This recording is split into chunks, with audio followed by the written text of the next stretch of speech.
Options trading, ये नाम सुनते ही ना कई लोगों को लगता है कि भाई ये तो सिर्फ बड़े बड़े फाइनेंशियल एक्सपर्ट्स का काम है। लेकिन क्या ये सच है? चलिए आज इस दुनिया में थोड़ा गहराई से उतरते हैं और इसे बिल्कुल ही आसान भाषा में समझने की कोशिश करते हैं। क्या शेयर बाजार का मतलब बस इतना ही है कि सस्ते में खरीदो और महंगे में बेच दो? अगर किसी को ऐसा लगता है तो वो बाजार के एक बहुत ही दिलचस्प हिस्से को मिस कर रहा है। जी हाँ, बाजार में पैसा लगाने के तरीके सिर्फ खरीदने और बेचने तक ही सीमित नहीं हैं। इन्हीं में से एक बहुत ही पावरफुल टूल है ऑप्शंस, और आज हम इसी की कहानी समझने वाले हैं। तो सबसे पहला और सबसे जरूरी सवाल, आखिर ये ऑप्शन है क्या भला? आइए इसके बिल्कुल बेसिक कॉन्ट्रैक्ट को समझते हैं। तो देखिए, एक ऑप्शन एक ऐसा फाइनेंशियल कॉन्ट्रैक्ट है जो खरीदने वाले को एक तय तारीख पर पहले से तय की गई कीमत पर किसी एसेट को खरीदने या बेचने का अधिकार देता है, लेकिन कोई जिम्मेदारी नहीं। यहां पर सबसे जरूरी शब्द है अधिकार, लेकिन जिम्मेदारी नहीं। बस यही ऑप्शंस का पूरा सार है। इसे एक बहुत ही सिंपल उदाहरण से समझते हैं। मान लीजिए किसी को एक घर पसंद आया। अब वो घर खरीदने के लिए एक छोटा सा नॉन रिफंडेबल बयाना दे देता है। इससे क्या हुआ? उसने भविष्य की कीमत आज ही लॉक कर ली, पर वो घर खरीदने के लिए मजबूर नहीं है। अगर मन बदल गया तो ज्यादा से ज्यादा क्या होगा? उसका बयाना डूब जाएगा। बस ऑप्शंस भी मोटे तौर पर ऐसे ही काम करते हैं। अच्छा, अब बात करते हैं ऑप्शंस ट्रेडिंग की दो सबसे अहम दिशाओं की। एक है कॉल्स और दूसरा है पुट्स। ऑप्शंस की दुनिया समझ लीजिए दो हिस्सों में बटी है। एक तरफ है कॉल ऑप्शन, ये खरीदने का अधिकार देता है। इसका इस्तेमाल तब होता है जब लगता है कि कीमत ऊपर जाएगी। और दूसरी तरफ है पुट ऑप्शन, जो बेचने का अधिकार देता है। इसका इस्तेमाल तब होता है जब लगता है कि कीमत नीचे गिरेगी। बस इतना ही सिंपल है। तेजी का सौदा तो कॉल, मंदी का सौदा तो पुट। अब ट्रेडिंग करते समय अक्सर ये तीन शब्द सुनाई देंगे, in the money, out of the money और एट द मनी। देखिए, इन भारी भरकम शब्दों से घबराने की जरूरत नहीं। ये बस ये बताते हैं कि कोई ऑप्शन इस वक्त फायदे में है या नहीं। जैसा कि टेबल में दिख रहा है, अगर किसी कॉल ऑप्शन की स्ट्राइक प्राइस मौजूदा स्टॉक प्राइस से कम है तो वो इन द मनी है, मतलब वो मुनाफे में है। और अगर स्ट्राइक प्राइस मौजूदा प्राइस से ज्यादा है तो वो आउट ऑफ द मनी है। पुट ऑप्शन में इसका ठीक उल्टा होता है।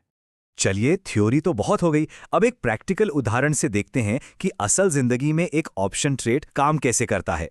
तो मान लेते हैं कि एक स्टॉक है ABC, जो अभी 200 रुपए पर ट्रेड कर रहा है, और एक ट्रेडर को पूरा यकीन है कि इसकी कीमत यहां से ऊपर जाएगी। तो वो ट्रेडर क्या करता है? वो 230 रुपए की स्ट्राइक प्राइस वाला एक कॉल ऑप्शन खरीदता है, और इस अधिकार को पाने के लिए वो 100 रुपए का एक प्रीमियम देता है। अब जैसा उसने सोचा था, स्टॉक की कीमत बढ़कर 250 रुपए हो गई। और यहीं पर होता है असली खेल। स्टॉक तो सिर्फ 50 रुपए बढ़ा, लेकिन ऑप्शन का प्रीमियम 100 रुपए से बढ़कर सीधा 300 रुपए हो गया।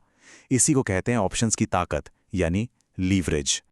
लेकिन कहानी में हमेशा हीरो नहीं जीतता है ना। क्या होगा अगर ट्रेडर का अंदाजा गलत निकल गया तो? अगर एक्सपायरी डेट तक स्टॉक की कीमत 230 रुपए के ऊपर नहीं गई तो वो ऑप्शन बेकार हो जाएगा, यानी उसकी वैल्यू 0 हो जाएगी। इस हालत में सबसे ज्यादा नुकसान कितना हुआ? सिर्फ वही 100 रुपए जो प्रीमियम के तौर पर दिए गए थे। तो यहां नुकसान लिमिटेड है। और यहीं से हम ऑप्शंस के सबसे जरूरी पहलू पर आते हैं। ये एक दोधारी तलवार की तरह है। एक तरफ बड़ा मुनाफा है तो दूसरी तरफ उतना ही बड़ा खतरा भी। फायदों की बात करें तो ये कमाल के हो सकते हैं। जैसा हमने देखा, लीवरेज की वजह से प्रॉफिट कई गुना बढ़ सकता है।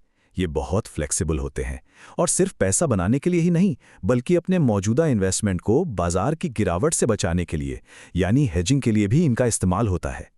लेकिन सिक्के का दूसरा पहलू देखना बहुत जरूरी है। ऑप्शंस कॉम्प्लेक्स होते हैं, इन्हें समझने में तजुर्बा लगता है। जिस लीवरेज से फायदा कई गुना होता है, वही लीवरेज नुकसान को भी तेजी से बढ़ा सकता है।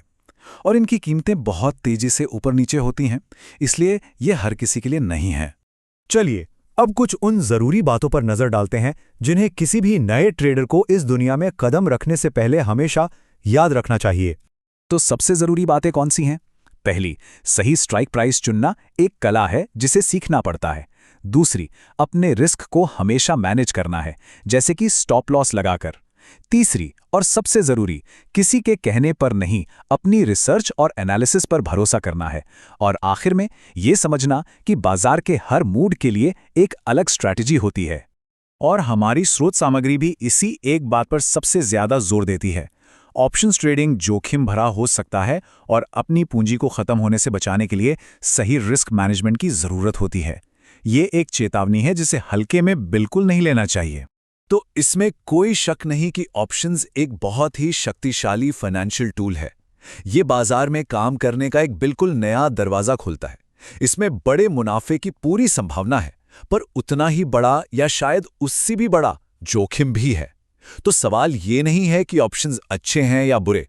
असली सवाल ये है, क्या कोई इसके जोखिम को पूरी तरह समझने और उसे संभालने के लिए तैयार है? इसका जवाब हर किसी को खुद ही खोजना होगा।